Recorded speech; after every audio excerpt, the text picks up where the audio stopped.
What is the quote market? What is a price market? Hello everybody, welcome to this video on understanding the trade execution methods on the series on trade life cycle. I'm learning partner Sushila Hariharan. Pre-trade checks are mandatory before entering into a trade.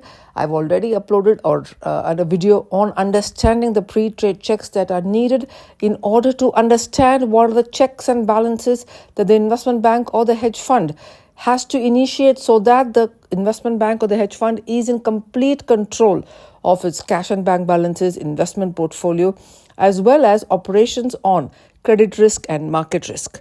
Pre-trade checks and balances ensure that the dealers as well as the credit team are in compliance with the regulations and rules not only of the investment bank but also of the country, also of global regulations like the Basel regulations. The pre-trade checks are thus the most important initiating step and have to be completed before the trader can even input an order into the system. Once this is completed, then the trader can start trading on different asset classes in different markets. Markets are classified into two specific categories depending upon how the market provides quotations in the market prices.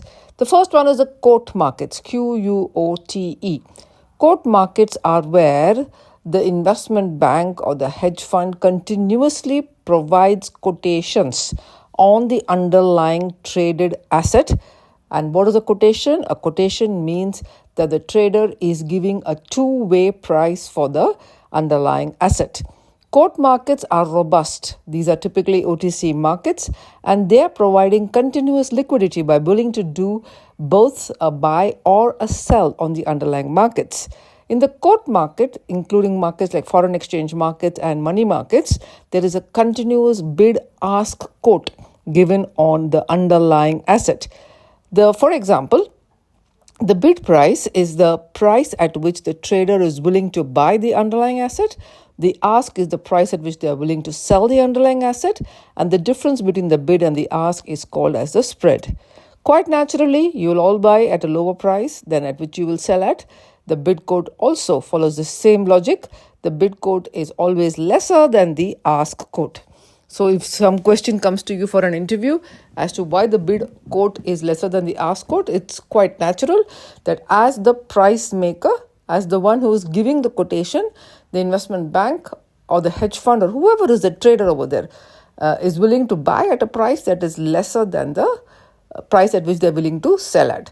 And naturally, in assets where there's high liquidity, the bid quote and the ask quote have a very, very narrow spread over compared to, let's say, illiquid assets where the bid quote and the ask quote have a very, very wide spread.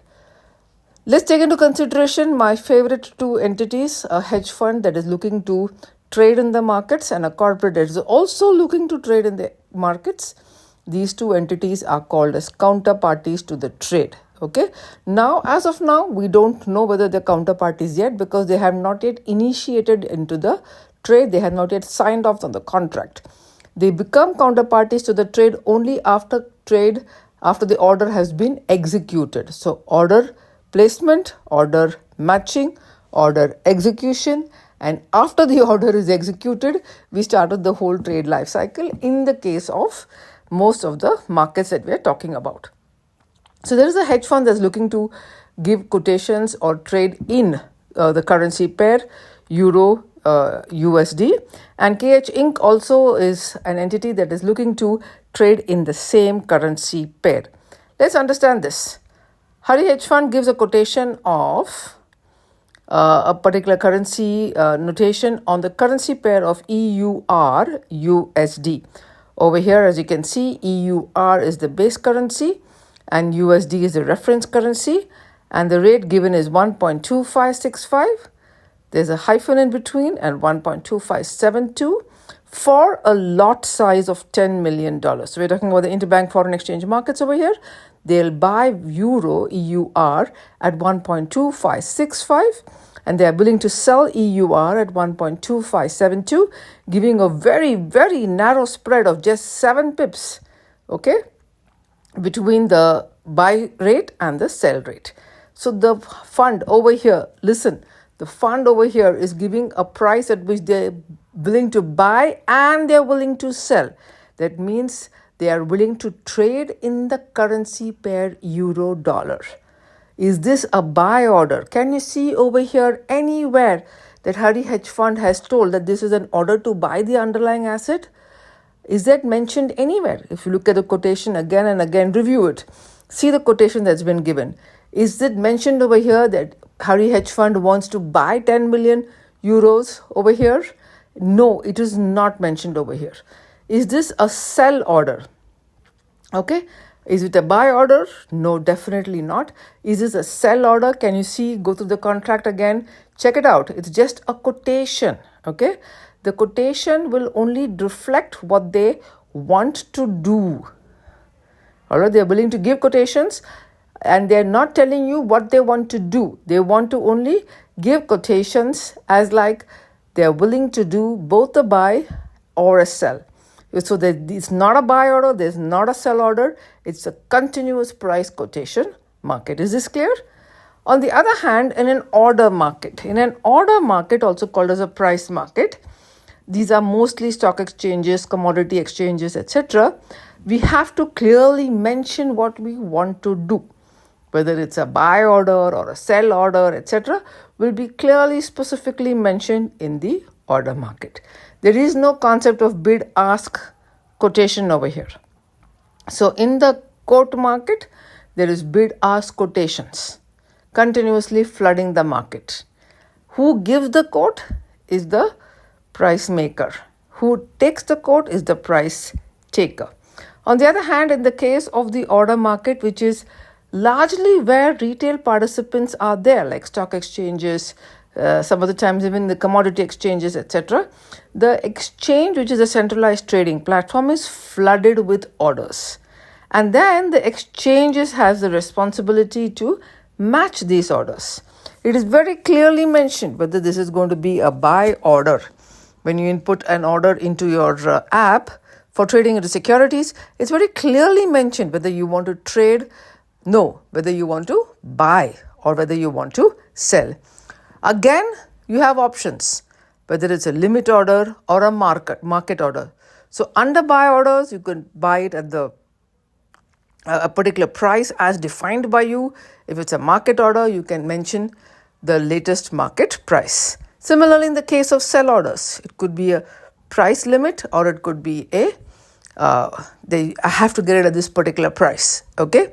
So in this case, the idea is that as an investor, we are able to state very clearly what we want to do and at what price we want to do. Now, that's very important for retail investors for protection of capital. Examples of quote markets. Quote markets are typically the foreign exchange interbank markets. The interbank foreign exchange market, which trades almost $7 trillion every day. Okay, that's not a small sum of money. Has lot sizes itself of $1 million plus. Okay, so therefore the foreign exchange market is continuously giving quotations. The dealers who want to trade, they flood the market with currencies in which they flood the market with quotations on currency pairs in which they want to trade. Similarly, the bond markets, the money markets, where large value transactions are taking place. Literally, each transaction size runs into millions of dollars. Are markets which are quote markets. Quote markets are therefore for the savvy institutional investors like investment banks, like hedge funds, like mutual funds, etc. Order markets are markets that take in buy order, sell orders with limits at market price, etc. These include examples like commodities exchanges and stock exchanges, which are trading on these markets. So clearly, there's a larger retail participation over here in commodities exchanges and stock exchanges because of the fact that retail investors want to have a participation in the market, but they don't want to expose their capital infinitely. So the concept of having an infinite exposure to being taken on any side of the asset is challenging for a retail investor. It's very much possible for an institutional investor. Therefore, in the case of retail investors, the order market is more preferred compared to the money markets and the foreign exchange markets. Of course, there are opportunities for expanding this market further. That depends upon the regulations. Thank you so much for watching this video. If you like the content, share, subscribe, and comment.